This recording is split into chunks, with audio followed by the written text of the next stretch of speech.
this week's Torah portion, Re'eh, the Torah details the lists of kashrut, the permitted and prohibited species of animals, fish, and birds.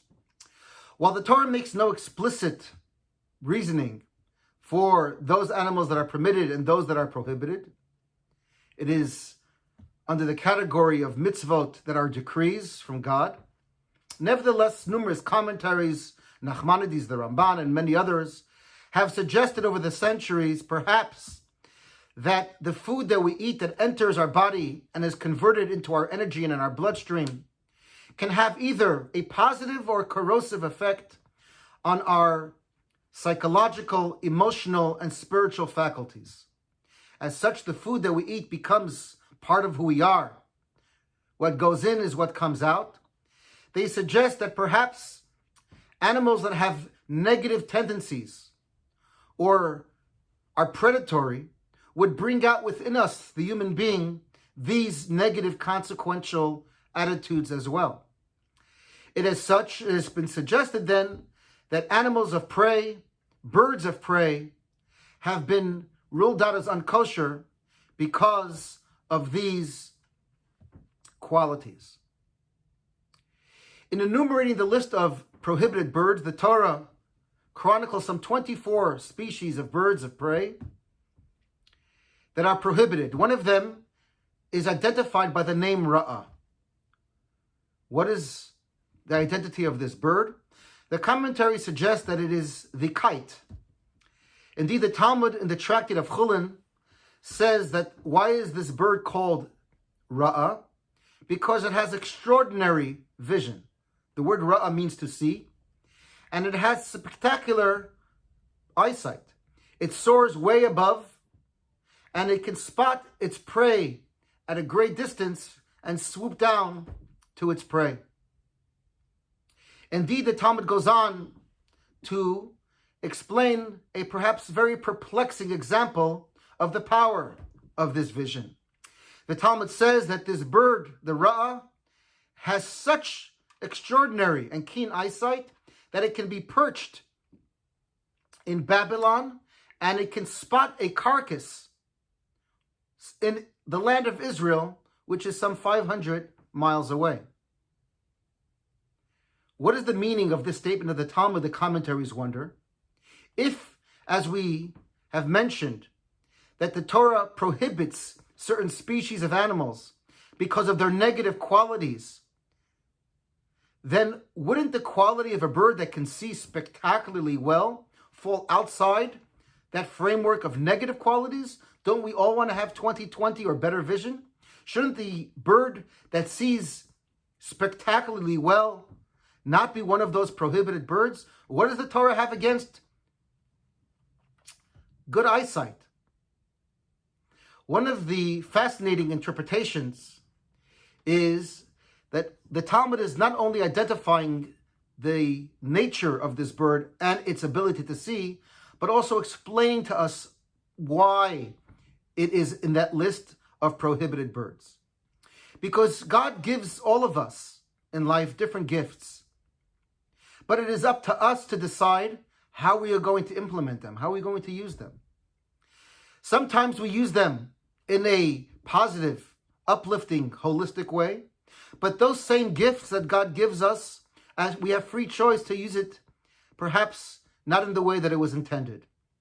And it is this that the Talmud extraordinarily is using as a metaphor. The Talmud says, here you have a bird that has been given a great gift, a gift of eyesight that no other creature has, to be able to see 500 miles away.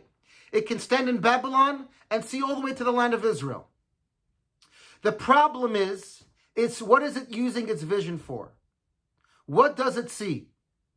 And the Talmud concludes, it stands in Babylon and it sees a carcass in the land of Israel.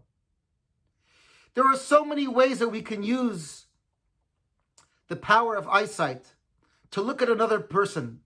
In Pirkei Avot, Ethics of Our Fathers, one of the qualities that the Talmud tells us is the greatest quality that a person can achieve is an ayin tova, is to have a good eye.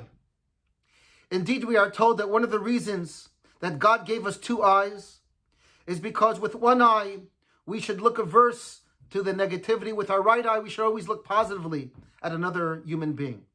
There's always two ways to look at a situation. We can always assume the worst, but we should always judge people by how we want to be judged.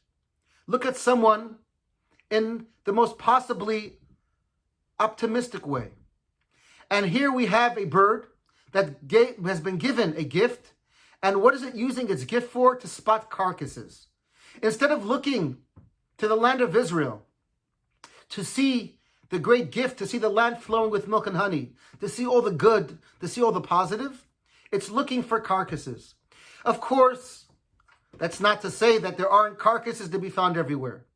But that's the point the Talmud is making.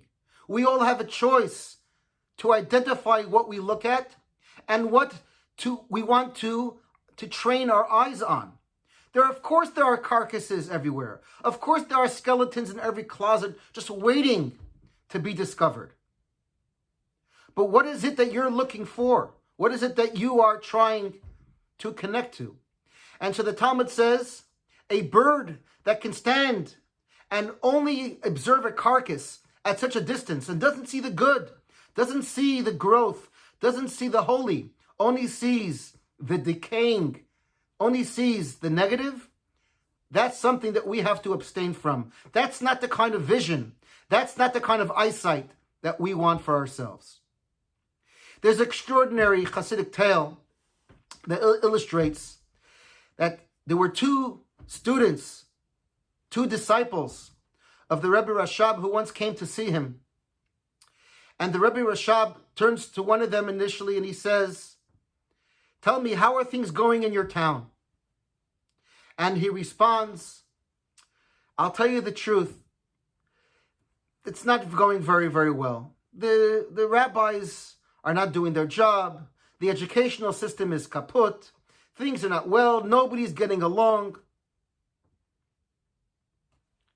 And then he turns to the other individual and he says, "Tell me, you come from the same town. Do you agree?"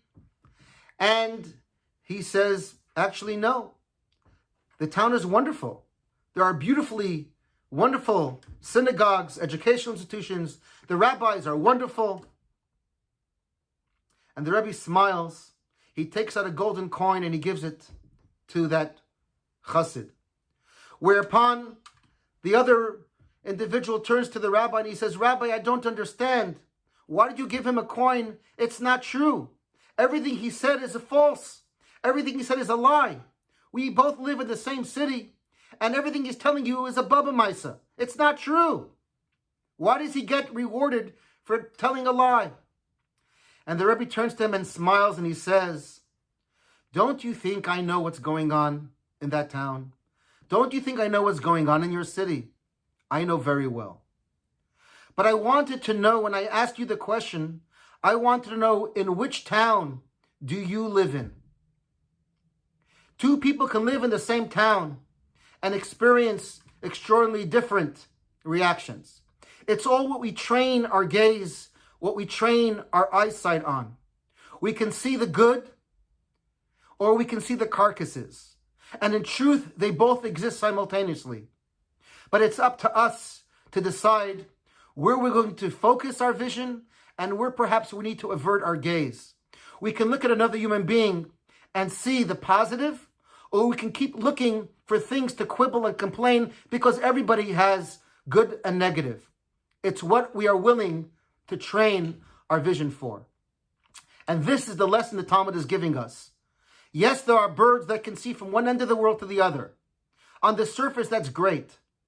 But if it's using it to see and seek out carcasses, stay away. Stay away from vision that's only used for negativity.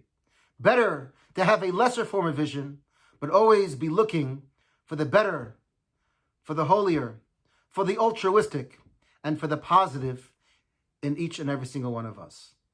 Shabbat Shalom.